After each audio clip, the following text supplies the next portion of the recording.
you're obviously an economist, an expert. Now you've predicted two booms, two recessions. Yes.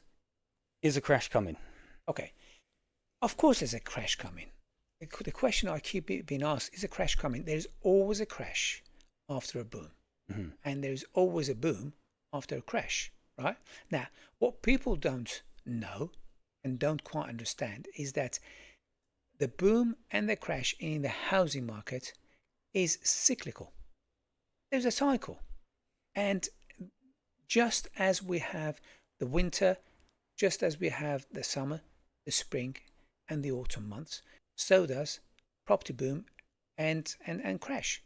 They go through cycles, but the cycles are not like the season, which is 3 months, 3 months, and 3 months, and 3 months. Hmm. It doesn't get divided into 3 months, but they are longer cycles. They are 14 and 4, which makes 18. There are 18-year cycle whereby the boom and the bust happens. Now, where are we in that cycle? That's the question. A lot of people, I can tell you that 99%, and that's a big figure, 99% of general public do not, number one, do not understand the cycle, and number two, do not know the cycle. But if you do, then you know exactly when to get in, you know exactly what to do, and you know exactly when to get out and take a profit. People do not know that, and that's the secret when it comes to property cycle. Would you buy in this current climate? Okay, what do I buy? The question is, are you an investor or are you a trader? That's the question. Traders and investors in property are two different. Now, a lot of people think, well, what's the difference? You buy and you sell. Yes, of course. Now, if you buy and sell in a very short period, you're a trader. But if you buy and hold for a long period and then sell, you're an investor. So, which one are you? So, the question you're asking me, would I buy as an investor or would I buy as a trader in this market? That's the question. So, I would say, look, as a trader, it's a good time to buy because the market's still got legs to go. But as an investor, I would hold on for a little while longer, maybe another 2.5 years, and or 3 years, and then invest because you will pick them up at a very good price then because the recession is coming. Okay, so you're saying a recession's coming in 2 years, 2 to 3 years? I would say uh, probably around 2.5 years that we will see the height of the market. The Hmm. market might yo-yo kind of up and down, but it's on the way up because of the interest rate and other factors that the government is going to throw. For instance, one of the reasons the property market is going to hot up is the interest rate. It's on its way down. That's number one. Number two, the multiples are going up. That's number two. There are other incentives that the government will be throwing at not just first time buyers, but second time buyers and resellers. So all of that is coming. That will fuel the market, but it can only fuel it so much that the price becomes so extensive that people can't afford it. And Hmm. as I said earlier on, everything is supply and demand. Everything works on supply and demand. If there's too many supply and not enough demand, prices drop. If there are too many demand and not enough supply, prices go up. And right now, there's going to be too many demand, not enough supply. It will push prices up. Yes. As a trader, my opinion is as a trader, I keep on trading property at the moment. But as an investor, I'm holding on at the moment. Till a few years down the line, we get a better deal.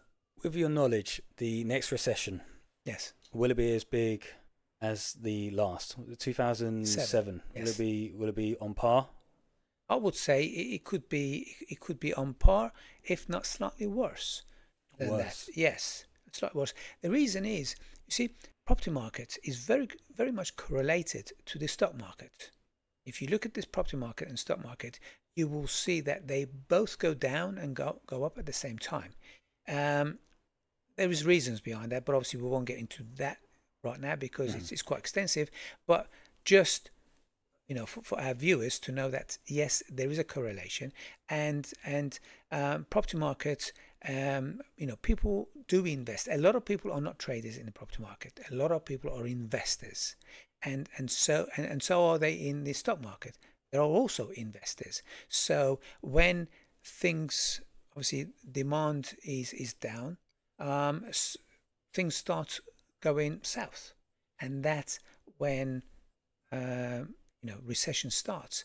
And I believe that due to so many different factors that have been building up over the last 14, 15 years, and there is the next recession that we're going to have, it's going to be pretty harsh until we come out of it. But when we do come out of it the other end, it will be, fantastic timing to start investing. Talking about investors, I had a landlord come in the other day, has 2 empty properties, too fearful to rent them out because of the change in the law and legislation. Yes. So right now there's 2 properties that are sat empty, doesn't know what to do with it, doesn't know whether to sell right now, doesn't want to put a tenant in there because of the fear of the new legislation that they're discussing. What's your opinion on that? Do you think that the law that they're talking about when it comes, about the no fault evictions ban of Section 21, will that impact landlords as much as they're making out, or will it not have much relevance to it? Not really. Listen, as investors, the government needs the investors to invest in property and rent them out, because the government doesn't have enough council properties in order to give to people that need it. So they need investors, and they will not do anything that will dry up the market, drive the investors out. Yes, so far there have been reasons as to why investors are not investing in property, to do with taxes and so forth. But if a tenant doesn't pay rent, you can get them out. No problem. You don't have to have Section 21. It's Section 8. You get them out.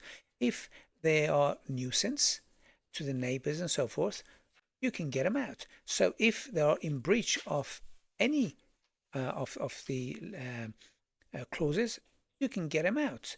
What you can't do is that if they say, oh, my boiler is broken down, or I've got a leaking ceiling, can you fix it? And the landlord goes, no, I want you out. Now that is what they're going to stop. So that's what they're trying to cut down on. Yeah, so which is perfect right. If you own a property and you rent it out, it's your responsibility to make sure that it's in a safe. You've got a duty of care to the tenants, haven't you? Yeah.